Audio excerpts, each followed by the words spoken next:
Hello everyone. కోడిగుడ్డు పులుసు ఎలా చేసుకోవాలో చూసేద్దామా?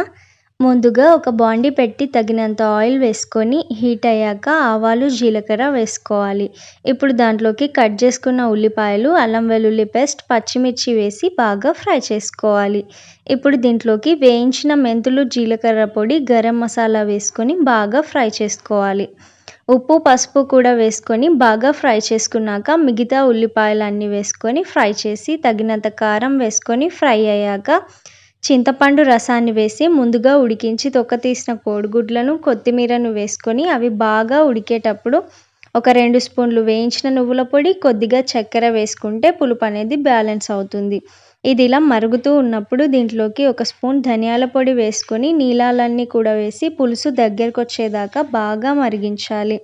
అంతే, ఎంతో టేస్టీ అయిన కోడిగుడ్డు పులుసు అయితే రెడీ అవుతుంది. నచ్చితే సబ్స్క్రైబ్ చేసుకోండి.